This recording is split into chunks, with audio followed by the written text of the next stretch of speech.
The following contains strong language and adult themes and is intended for a mature audience.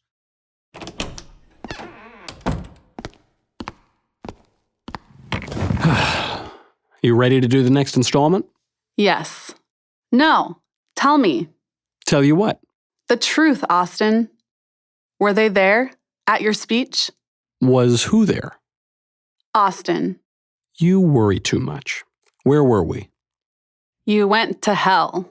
Richard's assassin, the priest of death, ran you off the road, so you went back to Aona and fell into the sea and went to hell. And you made your way back to LA and then... And then, the assassin knocked me out.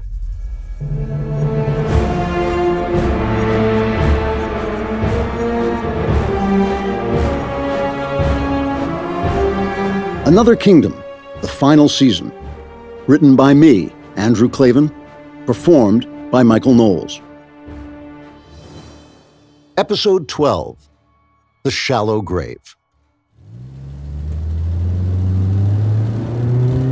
Well, this was a big disappointment, I don't mind telling you. Here, I had crossed the fires of hell.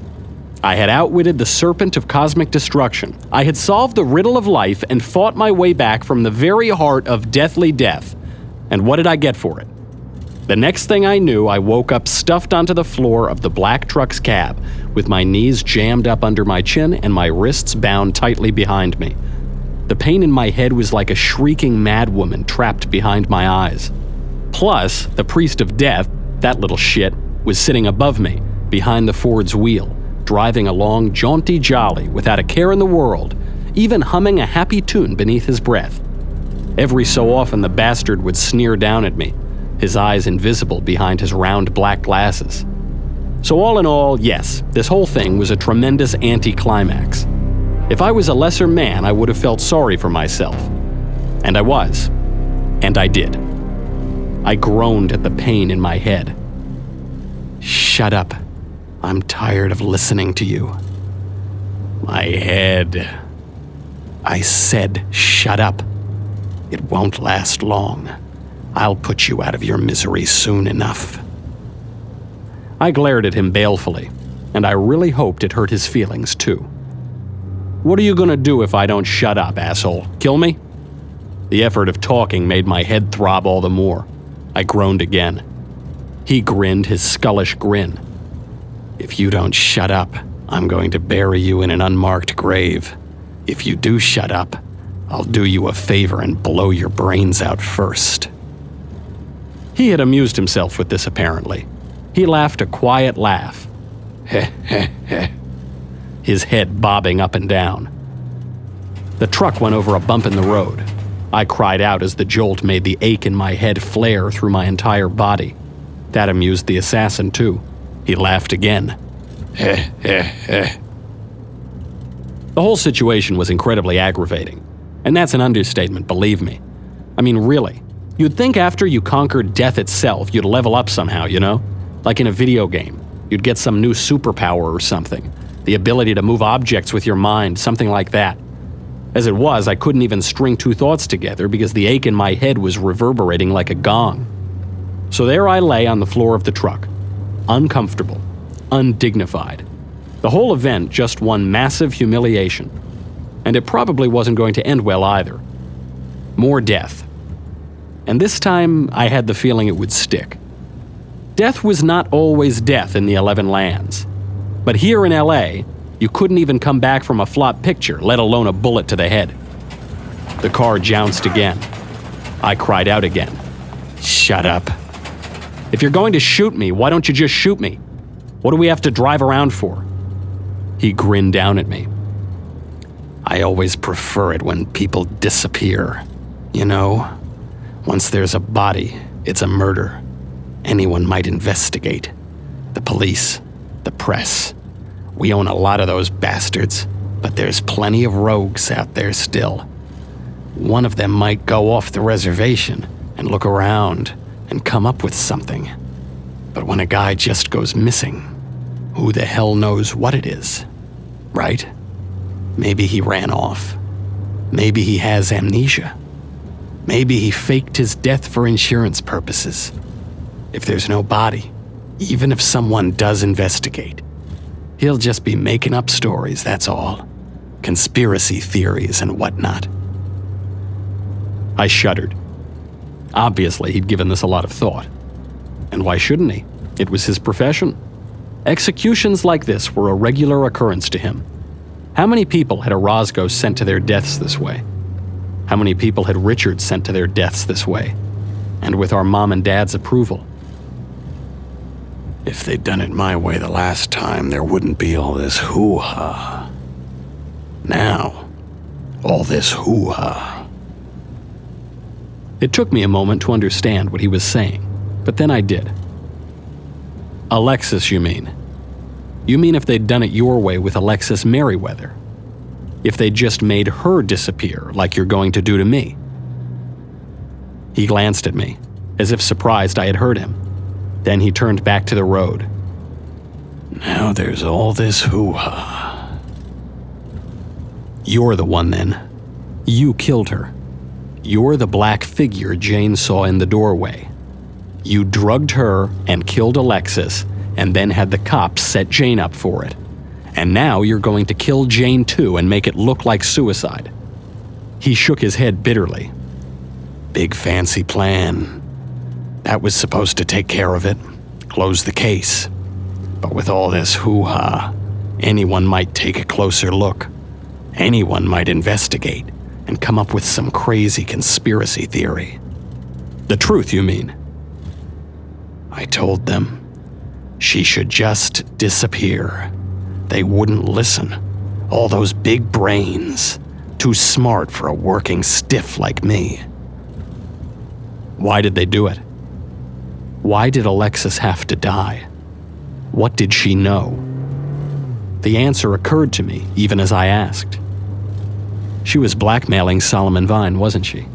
Is that it? That's how she got him to hire her for the movie. She knew something and she was threatening to tell. What was it? The kids? The way he uses those children and peddles them around town? This time Death gave me a longer look before returning his gaze to the windshield. I went on, talking more to myself than to him. No one wants to know. Everyone knows, so no one wants to. So once Jane dies, the whole story will be forgotten. Simple as that. Didn't I tell you to shut up? So then shut up. I stared up at his profile, framed and darkened against the bright blue sky at the window. I tried to focus hard on his head. I willed his head to explode. On the off chance, that I really had leveled up after overcoming death in Aona, and now had acquired some new power, like making assassins' heads explode. But no such luck. His head remained intact. He just kept driving along, humming to himself. Not a care in the world. We traveled on another half hour or so. I could feel the truck turn. I could feel it begin to ascend a steep hill. After a while, we left the paved road. We traveled over rough dirt, bumpety, bumpety, bumpety. It was worse than being dragged over the rocks by the Yeti. Every bumpety was like a kick in my temple with a steel-toed boot. I started to worry I was going to be sick. That would be just perfect, I thought. I had defeated death in the ultimate triumph of knightly courage, and not only did I not level up and get new powers, but I was going to cover myself in vomit and give my assassin a big ol' laugh before he killed me. Before that could happen, though, the truck came to rest. The priest killed the engine. Last stop, dead meat. He glanced my way. Don't bother begging for your life. It only turns me on. I'm not begging for my life. Why not? Don't you like me? The last guy Orozco sent to murder me was a philosopher. This one was a comedian. Whatever happened to quiet professionalism? He pushed the truck's door open and jumped down out of the cab. He walked around to the back and I heard him rooting around in the bed. I used the time to struggle against my bonds. It felt like some sort of plastic tie around my wrist. I made a few attempts at snapping it. Each try sent another stab of pain through my head. None of it got me anywhere. The passenger door came open then, and there he was, natty and evil in his black suit, black beret, black glasses. He was holding a shovel in one hand now. He reached down with the other and grabbed me under the arm. He was surprisingly strong for such a skinny guy. Very strong, in fact. He dragged me over the seat and right out the door. Then he planted me on the ground. I had to scramble to get my feet under me before I fell. By the time I regained my balance, he had shut the door and drawn his gun out from under his jacket. He stood in front of me with his shovel in one hand and his pistol in the other. Behind him, I saw a dirt road winding down out of sight into nowhere, empty hills in the distance beyond. He jabbed me in the gut with the gun barrel. Ugh! Walk, dead meat.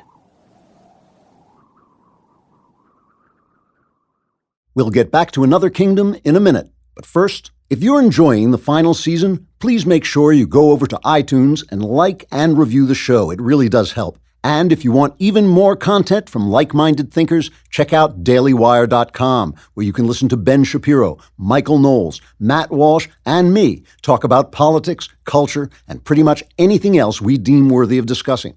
So remember to go give us that 5-star review, and while you're at it, tell a friend about us, or 2, or 10. And now, back to Another Kingdom, the final season.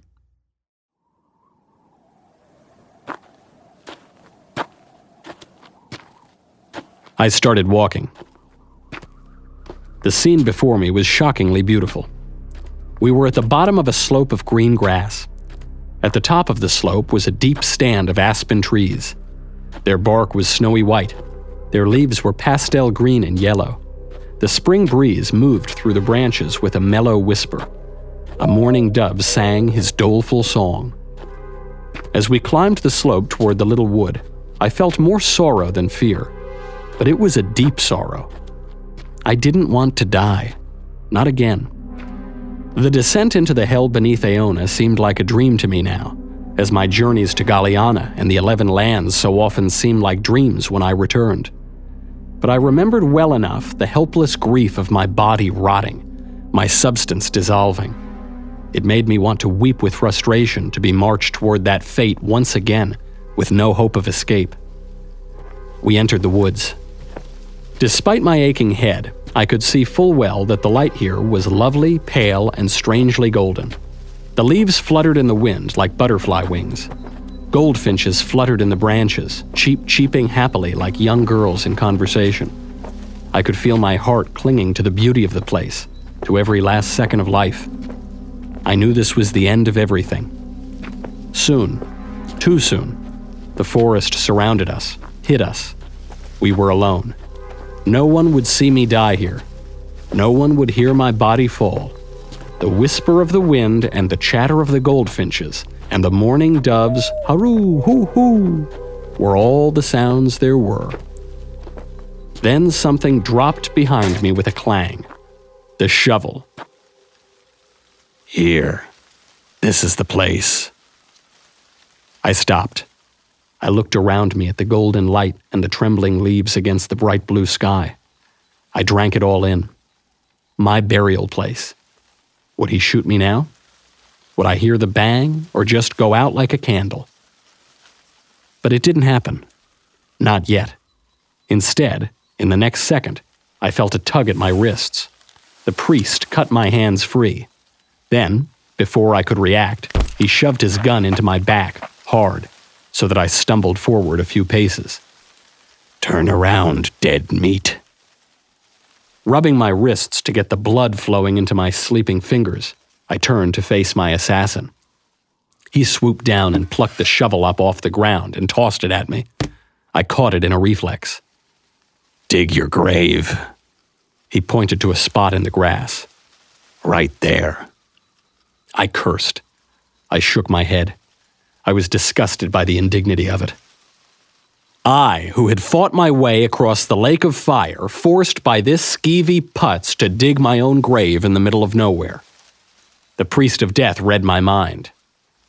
This is where you say, what if I refuse? And I say, if you make me dig the grave myself, I'll cut you to slow pieces. Then I see you thinking about hitting me with that shovel, and I tell you I'll bury you alive if you try. Finally, You realize you have no choice and start digging the grave. Then when you're done, I kill you and bury you in it. Gee, you could at least give me a spoiler alert before you tell me the ending. He gestured at me with the gun. Dig dead meat. I did it. I dug my own grave. How did it feel? It felt pretty much the same as when I saw my own flesh rotting away in hell. Miserable. Helpless. I was strangling on useless rage and self-pity. I watched the shovel go chuck into the dirt. I watched the dirt go shush out of the shovel and pile up by the side of the hole. I watched the hole get bigger around me, longer, wider, big enough to hold my dead body, all as if someone else were doing it. It was me, but I could not make it stop. The breeze whispered in the aspens above me. The goldfinches cheeped and chattered. The mourning dove sang. All right, that's enough. I stopped digging. I was standing in a shallow grave, my grave, knee-deep. I was sick with grief and anger. I looked up at the assassin above me. He was a dark shape against the green-yellow aspen leaves. He looked relaxed, almost bored. He pointed his gun at me. He sniffed. Toss up the shovel. I thought about throwing it at him, but what would have been the use? There was no way I could climb up out of my grave fast enough to reach him before he killed me. I threw the shovel out of the grave. The priest of death took a step closer. He stood right at the grave's edge. He pointed the gun directly at my head, the barrel not 12 inches away. His dark glasses reflected me, looking up at him stupidly. I wondered if I would see myself die. So long, dead meat. I drew my sword and cut his hand off. I know, it surprised me too. What the hell, right? But apparently, I actually had leveled up. After outwitting the serpent of infinite nothingness, after willing my way out of the endless dark, I actually had acquired a new power. I just hadn't realized until this moment what that power was. But now, on a surge of anger, with some new instinct I never had before, I reached across myself for my old weapon. And suddenly, for the first time ever in this world, right here in LA, Elinda's blade was in my hand. I sent the edge of it arcing up backhand through the air. The sword chucked into the priest's wrist with the full force of my terror, rage, and despair. The priest pulled the trigger as the razor-sharp blade cut straight through flesh and bone without stopping. The gunshot went awry. The bullet hit the side of my shoulder and glanced harmlessly off the magic liquid armor that was swiftly flowing out of my core to cover me. The priest's hand, still gripping the gun, did a little flip and plopped into the shallow grave beside my foot. Arterial blood started spurting from the priest's stump. In the quiet wood, I could hear it pattering down onto the flesh of the severed hand in the grave. The priest stared at the place on his arm where his hand had been. He was silent at first, in shock, I guess. He looked from his stump to me, suddenly a knight in armor climbing out of his own shallow grave. How was he supposed to make sense of that? Who could? Just as I came to stand beside him, he started screaming. One four-letter word in a high-pitched shriek, again and again. I killed him. With deliberate movements, I drew my sword back and then plunged it straight into the center of him with all my strength. That shut him up all right. His scream was cut off mid-syllable by a gurgling gasp. His body bent over my blade so that I could see the point come out of his back, spitting gore. As he jerked forward, his sunglasses popped off and dropped to the ground with a plastic clatter. I held his shoulder with one hand and yanked the sword out of him with the other. He gasped again and straightened. His eyes looked right into mine. I had seen that look before, that dying look, the sudden knowledge that every dream of life is over. It's a horrible thing to see. It could make you pity the devil himself. No one deserves to die. That's how bad death is. Worse than the worst of us. And maybe the time would come when I would pity the priest. Maybe I'd regret what I'd done and figure I should have let him alone, seeing as he was unarmed. No joke intended. Well, a little intended. Anyway, there might come a time when I felt sorry for him, but this wasn't it. Right now, all I thought was, "You tried to kill me, you piece of shit, and now you're dead. Too bad." The priest of death toppled sideways and fell into the shallow grave. Only his feet and ankles stuck up over the edge of the hole. His stump spurted blood, then stopped. He let out a long, rattling breath, his last. I sheathed my bloody sword, and it vanished. The armor vanished too, the liquid metal seeping back into my body. Cool new power, I thought. Almost worth dying for. I stood still for a moment in the aspen grove, listening to the breeze whisper. I raised my face to the sweetness of the spring. I watched the yellow-green leaves tremble and flutter against the so-blue sky.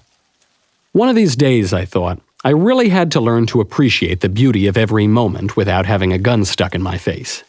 But who had time for that now? I had to get to Riley. I sighed. First, I had to get rid of the body. I picked the priest's sunglasses out of the dirt and tossed them into the grave next to his corpse. Then I climbed in after them. I searched the dead man's clothes to recover my phone and wallet and keys. That was nasty. Even nastier, I pried his severed hand off the pistol. I wanted that pistol, not the hand. I left that in the grave with the rest of him. Then, with all that done, I climbed out of the hole and picked up the shovel. Reader, I buried him.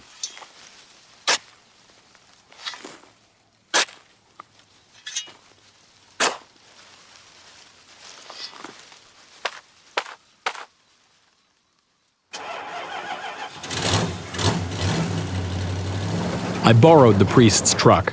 I figured he wouldn't mind being dead and all. I drove back to the road and started to make my way to the Orozco retreat, to Riley. I got about 10 miles before the reaction hit me. All at once, I started shaking so badly I couldn't drive. I had to pull over. I killed the engine and sat staring out through the windshield at nothing. It was like there was a thunderstorm inside me, thunder and lightning. Noise and energy making my entire body jump and quiver. I saw the lake of fire as if it were right there in front of me. I saw the blackness of death with the serpent of nothingness slithering through it. I saw the priest standing over me with his gun, and saw him again at the moment the sword cut his hand off. I felt like I was going crazy, sinking away from the steadfast world and into the feral territories of my own consciousness. I had to do something. I had to move. I climbed down out of the cab and walked a little way into the desert. I bent over with my hands on my knees. I felt dizzy. I was gasping for breath. My chest hurt as if I was going to have a heart attack. When I finally got control of myself, I slowly straightened up. I stared out over the desert, red sand and green brush and white rocks to a blue horizon streaked with a scud of gray clouds. I felt far away from everything, far away even from myself. Who was I? I wondered. Who was I anymore? Once upon a time, I was just Austin Lively. Just another guy who had come to Los Angeles to try to make it in the movie business. Just another guy who had tried and failed. There had to be a million people like me in Hollywood. A million wannabes who just don't have what it takes to win the world's approval. A million little hopeful stars winking out at the dawn of reality. I was nobody then. Just another nobody like everybody. But the wisest queen in all the world had come looking for me. She'd come looking for someone like me anyway, and I was the one she found. So who was I now? What had she made me? I had traveled between worlds. I had seen magic. I had flown above the earth and gone down below it. I had killed people. I had killed monsters. I had been killed myself. I had died and journeyed into hell and rotted away and become almost nothing. And I had come back somehow. And now I had this power, and I was not like anyone else on earth. So who was Austin Lively now? I drew a deep breath of the desert air. I realized with complete certainty that the life I had lived till this day was over. My dreams of Hollywood, over. Everything I used to value, gone, left behind so I could pursue the Queen's quest in that brain tumor fantasy world that meant more to me at this point than the world itself, this world I'd always known. Because I saw it now, this world. I saw the truth of it, and I would not be able to unsee it, not ever. This world, our world, it was all Orozco. Him and his lies. And who was Orozco? He was Curtin, wasn't he? He was a servant of that evil wizard whose purpose was to conquer and enslave. His mind was a door through which Curtin could come from the other kingdom into this. And when he died, well, then my brother Richard would take over for him, and he would be that door. And then he would die, and someone else would take his place, on, but really, it would always be Curtin in the end. Because it was his world, this world. It was all Curtin. So who was I then in a world like that? What was I supposed to do? I didn't know the answers. I didn't know any of the answers. But I did know this. I knew what I had to do next. That was it. And that was everything. So I caught my breath. I calmed myself down. I walked back to the truck of death. And I headed back to the madhouse.